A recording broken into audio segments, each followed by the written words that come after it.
سکون انسان چاہتا ہے. اللہ سبحانہ وتعالیٰ قرآن میں کہتا ہے الا بذکر اللہ تطمئن القلوب. اگر چاہتے ہو سکون حاصل کرو، اطمینان حاصل کرو، تو اللہ کہتا ہے میرے ذکر کے علاوہ کسی شے میں سکون نہیں ہے.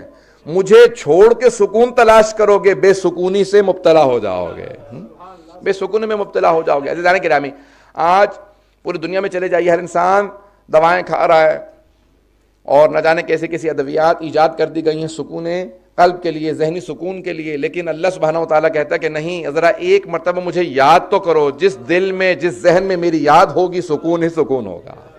اور جہاں میری یاد نہیں ہوگی، وہ سکون سے خالی دل، سکون سے خالی ذہن ہوگا. جناب امیر سے سوال کیا گیا کہ مولا آپ کہتے ہیں خدا لا مکان ہے، اس کا کوئی مکان نہیں، کیا اللہ کسی جگہ رہتا ہے؟ مولا نے کہا.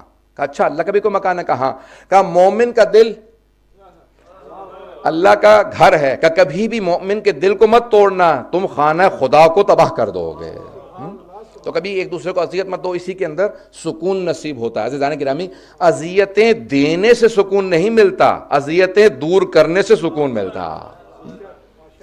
عزیزان گرامی، اب آئیے ذرا ہم آسائش چاہتے ہیں. توجہ لوں کہ میرے ساتھ، ہم اپنی زندگیوں کے اندر آسائش چاہتے ہیں. آسائش ہے، انسان چاہتا ہے سکون ہو زندگی کے اندر، کمفرٹس ہوں. بہرحال اب ایک پوری بحث ہے. نیسیسٹیز آر واجب، کمفرٹس آر مستحب، and luxuries may not be allowed.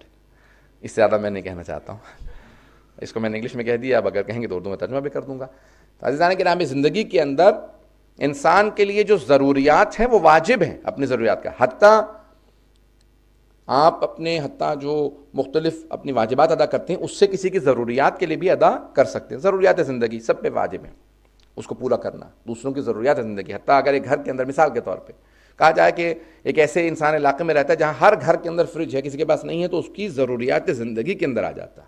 اسی طرح سے اور بہت سی چیزیں جو ضروریات زندگی شمار ہو. کچھ چیزیں وہ انسان کی زندگی کو آسودہ کرتی ہیں. انسان کی زندگی کے اندر بہت آسائشیں ایسی ہیں، تو ہر انسان چاہتا ہے کہ وہ کمفرٹس ہوتی ہیں، کہ انسان کے پاس یہ چیزیں ہوں تو انسان کی زندگی ذرا پرسکون ہو جائے گی. اور کچھ چیزیں ایسی ہوتی ہیں کہ جن کو لگژری کہا جاتا ہے، جو آسائش سے بالاتر ہیں، یا بہت سے لوگ اسی کو آسائش کہا جاتا ہے. بہت سے لوگ اپنی زبان میں اسی کو آسائش کہتے ہیں، جہاں انسان شاہانہ زندگی بسر کرنا چاہتا ہے، بادشاہوں کی طرح سے رہنا چاہتا ہے، رؤساء کی طرح سے رہنا چاہتا ہے، نوابین کی. عزیزان گرامی، بہت سے بادشاہ، بہت سے نواب بھی ایسے رہا کرتے تھے جیسے ان کی حکومت میں، ان کے ملک کے اندر بہت سادہ لوگ رہا کرتے تھے. عزیزان گرامی، ایسے ہم نے بہت سے افراد سے متعلق تاریخ میں پڑھا بھی ہے اور لوگوں نے لکھا بھی ہے کہ جو افراد سب کچھ ہوتے ہوئے حکومت ذمہ داری ہے، اپنی زندگی کو بہتر بنانے کا ذریعہ نہیں ہے.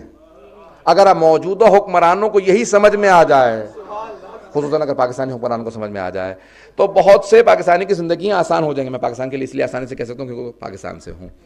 عزیزان گرامی، زندگی، اب انسان کے پاس اگر دولت بڑھتی ہے، عہدہ منصب بڑھ جاتا ہے، انسان کا عہدہ یا پوزیشن بڑھ جاتی ہے، تو انسان کا یہ عہدہ، یہ دولت انسان کی زندگی کو بہتر بنانے کے لیے نہیں آیا، بلکہ دوسروں کی زندگیوں کو بہتر بنانے کے لیے آیا. اللہ نے دولت اس لیے دی ہے کہ دوسروں کی زندگیوں کو بہتر بنائے. عزیزان گرامی، اگر اللہ دولت عطا کرتا ہے تو وہ یہ چاہتا ہے کہ انسان دوسروں کا زیادہ خیال رکھے، دوسروں کے زیادہ کام آئے. امام حسن مجتبی علیہ السلام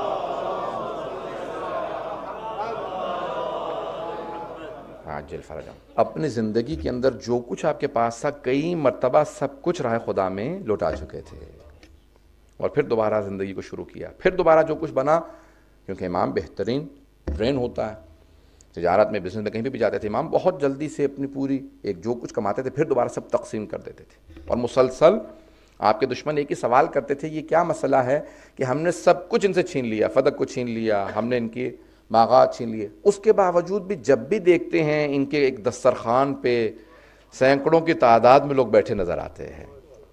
عزیزان گرامی، یہ امام علیہ السلام کی سخاوت ہے.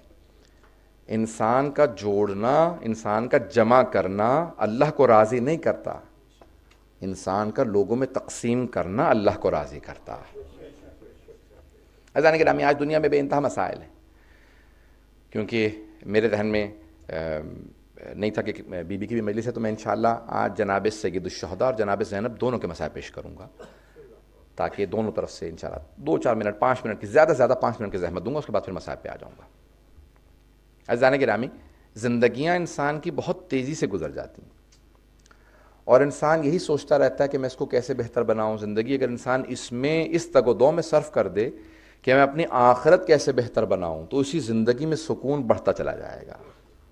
بعض اوقات انسان کے پاس سب کچھ ہوتا ہے لیکن ذہنی سکون نہیں ہوتا, اور بعض اوقات اگر آپ کسی بہت ہی نادار انسان کے پاس جائیں گے تو بہت سکون, بہت ہی قلبی اطمینان ہوتا ہے اس کے پاس.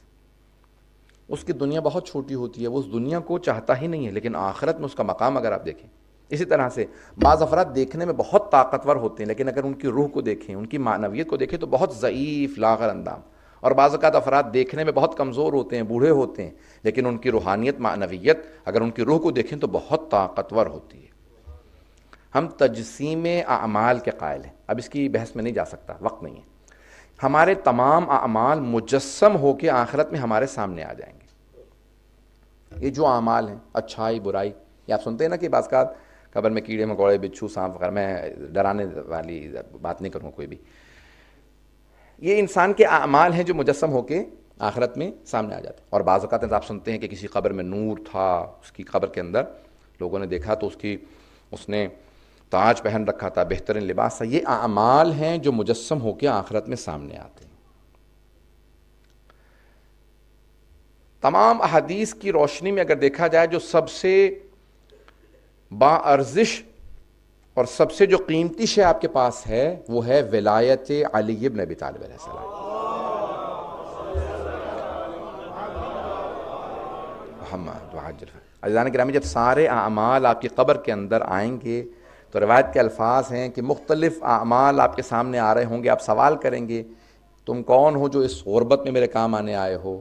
تو سارے اعمال بتانا شروع کریں گے. کوئی عمل کہے گا میں نماز ہوں, کوئی کہے گا میں تیرے خمس و صدقات و خیرات, زکوٰۃ, یہ سارے جو تو نے اپنے راہ خدا میں دیے, کرتے کرتے روزے, زیارات, سب آئیں گے. کہے گا کہ بہت تمہاری جو روشنی ہے بہت مدھم ہے, میری قبر منور نہیں ہو. اچانک اس کے سرہانے سے ایک نور ایسا آئے گا, پوری قبر منور ہو جائے گی. بہت پریشان ہو کے سوال کرے گا, جب سارے اعمال آ گئے قبر میں نور نہیں آیا, یہ نور کون سا نور ہے جس سے پوری قبر منور ہو گئی؟ وہ نور خود سے کہے گا میں ولایت علی ہوں. اگر آپ دیکھیں مناظر الاخرہ شیخ عباس قمی کی, انہوں نے ساری پریشانیاں آخرت میں جو آنے والی ہیں اور ان کے حل کیا ہیں, کہ اپنی اگر زندگی میں انسان پابندی سے آیت الکرسی ہر نماز کے بعد پڑھتا رہے تو عذاب قبر سے محفوظ رہے گا.